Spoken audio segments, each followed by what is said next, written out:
Hi, this is Mark. In this video, I'm going to explain whether or not rejection implies that there was a lack of physical attraction, or whether rejection implies that you weren't good looking enough.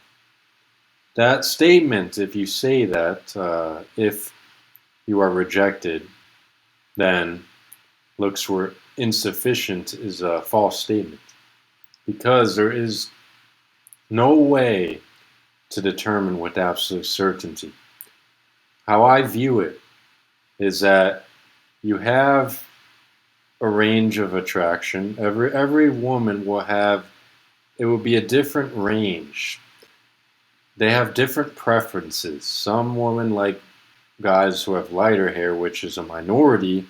Most prefer dark. Some women like certain races more than others. There's always some bias involved. There's emotional bias, which leads to these things. It's very instinctual. Not, a lot of it doesn't make sense. There's a lot of drama. There's a lot of chaos, and you can never come to a lot of conclusions in this domain with certainty. But anyways, how I view it is you have a appearance, there's a spectrum. And, in general, it's quite objective. Symmetry is, of course, attractive. Positioning of your eyes, determines your attraction. The facial harmony, whatnot, bone structure. Basically for men, it's sexual dimorphism and balance. Balance features rather than extremes are the ideal, or that would lead to the highest probability of success, because extremes are rare in that case. But so there is a hierarchy, and it's quite objective. So if you imagine you're at a position, and at that position, everyone has a set of attributes. Red pill, they tend to talk about confidence, charisma, charm.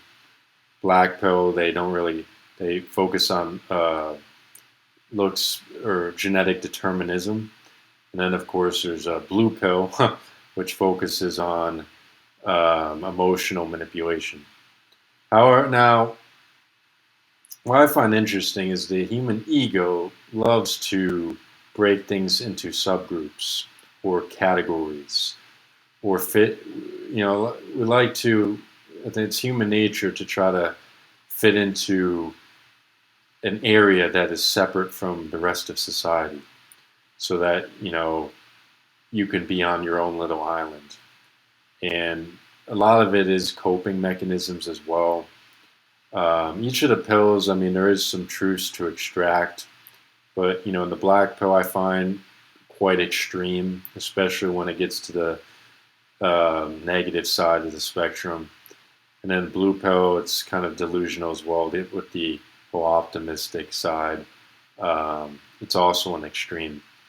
And then you could just say the red pill is more of an intermediate uh, zone. And it's interesting because in life there's always two poles. You tend to choose one side or the other.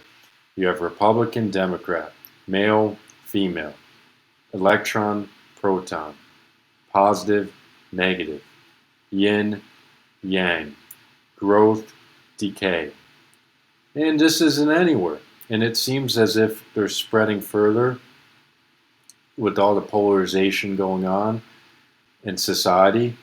And, I find it interesting, that we naturally will split into these groups. And I think it's just inevitable that black pill exists and blue pill exists. Uh, you either go one way or the other, or you're kind of in between somewhere. Or you could just try to be exclusive and develop your own, like, there's no white pill and so forth. But what I find is that it starts with your level of, let's say, attraction in relation to, let's say, some subject or woman who's she's rating, or she's not going to give. It doesn't matter what number or what, that doesn't matter. But in general, a woman she can figure out who's more physically attractive, who's less physically attractive, and within, reasonable accuracy. But it of course, it will change. But she at least knows what position a guy lies on the spectrum. And based on your position, what I find is that really determines your set number of opportunities globally. But it's not with respect to one.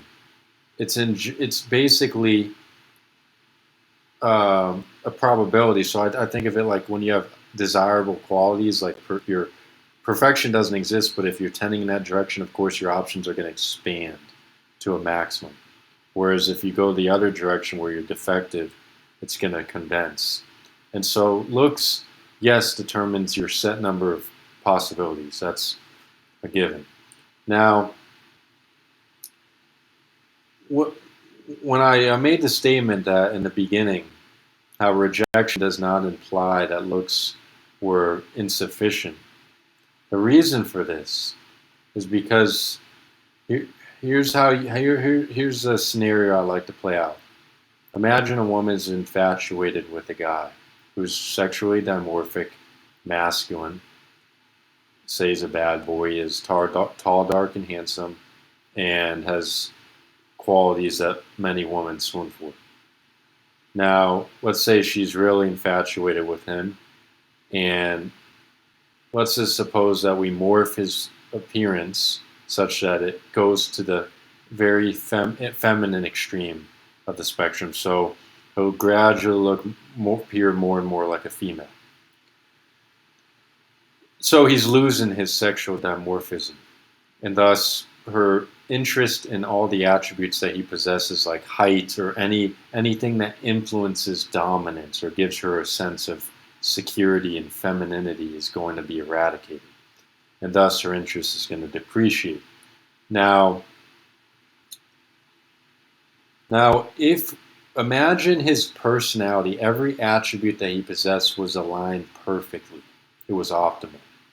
Now, the reason I say optimal is because, like, if you think about theoretically, if a woman is to reject a guy, for it to be a case that looks were insufficient, personality or all the other attributes would have to be optimized. That's the only way you can know. And the reason for this is if we're morphing him to the feminine, there's going to exist some limit where he's no longer inside the door. That limit, the minimum threshold, is when everything is optimized, meaning you did all that you could and you still failed, or you're at that threshold.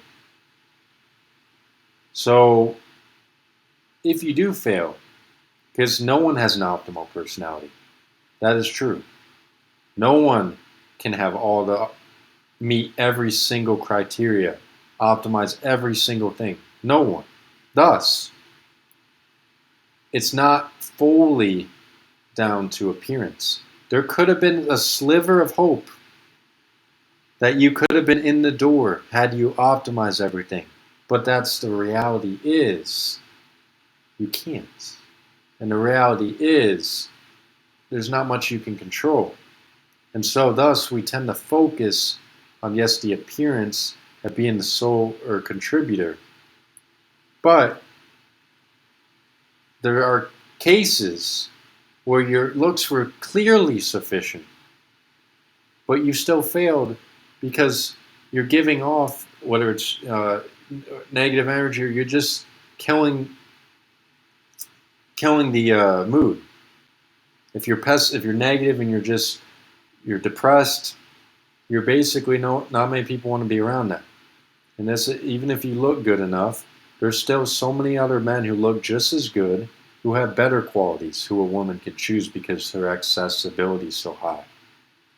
Women nowadays can flip through so many more options.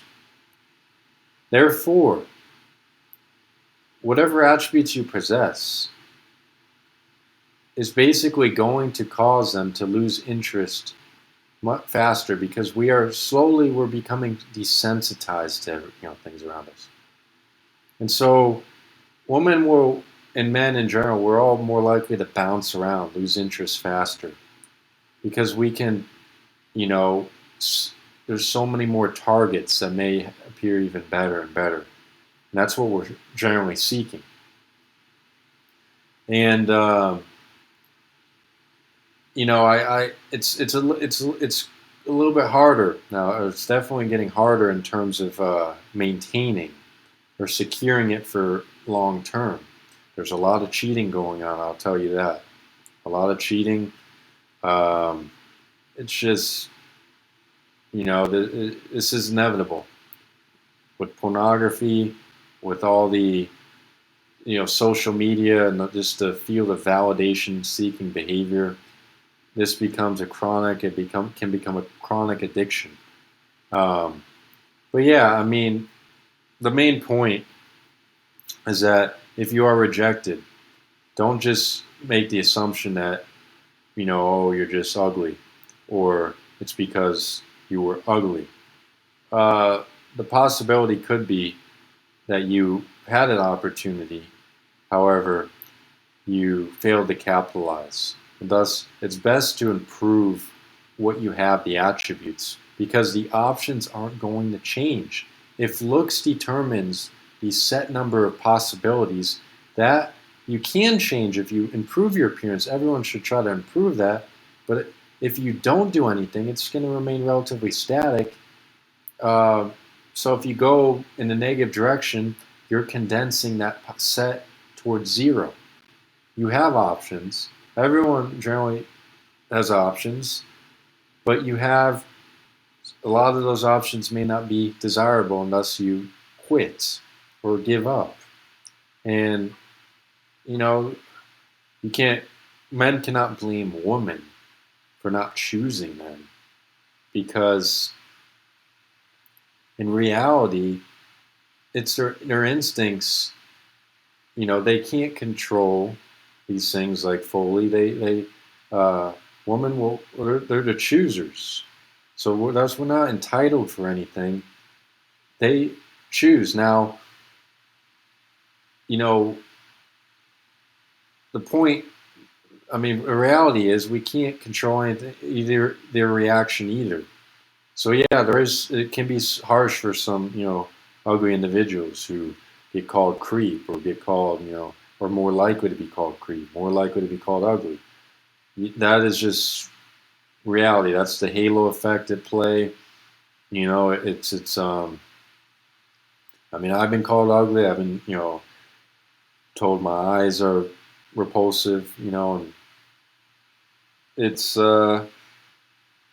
it's very difficult. I think nowadays women find more men ugly, especially if they don't put effort in their appearance, only because we look at high resolution images and very good quality pictures all the time, and so we're used to that quality, and anything that goes or deviates far from that becomes even less attractive or creates more of a negative reaction. So I think that should just point everyone. That's where society's heading, and that's why so many people are focusing on appearance. It's like social media is plagued with fitness influencers and steroid users or people who are manipulating the variables or the pictures, trying to make themselves look good to get ahead in the world. And of course, women are going to gravitate to that because it's a survival mechanism. If looks determines a much higher rate of success, a much higher rate of survival, women are going to choose that because it allows their kids to have a more likelihood of survival. So you can't really blame them. It's their instinctual nature. We are all animals, even though we may wish to believe otherwise, that we're deep and we're beyond that. But, in my view, many people run on instincts, and that is why it becomes a whole convoluted mess, and it doesn't make logical sense a lot of the times. Now, for my case, I kind of tend to suppress these natural instincts. Been doing so for many years. And so I don't really react to them. If I see someone who looks, or a woman who looks good, I don't just jump to thinking about sex. Um, I don't. I think I've just repressed it for so long, and because I haven't really never dated, it's like it's a hibernation. I'm not really as motivated to pursue it. And of course, I haven't had women approach me, so I don't have many opportunities being more of an introvert. Um, but yeah, I mean, don't be. You need to develop the social skills. That's what I'm telling you. If you really want to work to succeed, and you know, take rejection as a positive thing because it teaches you, uh, or at least gives you the opportunity to learn and try to overcome a huddle. If you never face it, well, your anxiety likely or social anxiety is going to worsen, and it's going to there make you less and less likely to pursue it. But as you get over the hump, you lessen the social anxiety. You actually build social skills, which to me are the most important factor. Aside from, of course, to connect. Of course, looks are connected to everything, all the variables. But if you have nothing to offer but looks, you're losing everything. So you have to you have to secure it, and that's where the social skills really come in handy. And I've seen so many women with fatter guys or guys who don't have a great body because I don't think they care as much about body. But I think in general, I think more average men succeed than the black pill community tends to emphasize. They talked a lot about Chads. However, I think for long term, it consolidates. Everything's going to consolidate. Yes, the Chads early on get with plethora of options, but everything has to consolidate and settle. It's the reality. So if you actually try moving towards average, whether that requires surgery or not, that's pretty much mainly it's sufficient in a lot of cases. And if you actually have a good career, good prospects, good social outlook, a lot of friends, family support, you should have no problem with the ladies. Um, they, I mean, it's negativity is going to get you nowhere other than it's going to move you down and put you towards a depressive state, which is never good. And that can actually become a mental disorder over time, or PTSD, post-traumatic stress disorder, if you let things constantly affect you in the negative direction. So thus you have to try to build that shell and just not give a damn, because at the end of the day, a lot of the things we can't control, even though we may think we can, we can't. And that truth, just accepting the truth is the critical. Um, Not sugarcoating things and just, it's it's just a reality. The reality is, yes, everything matters. All the variables have some play. There's different. Everyone puts different emphasis on appearance. Some put more, some put less. It's not all the same. There's some individuals who are very attracted to intelligence. There's some who are attracted to other things, various different things, and thus that increases the interest or it has more of a magnifying effect. So there's so much variation out there, and the possibilities are endless. We have to seek it in order to discover it, and if you don't, you stagnate. So yeah, that's just all I have right now. Hope you enjoyed. I will see you next time.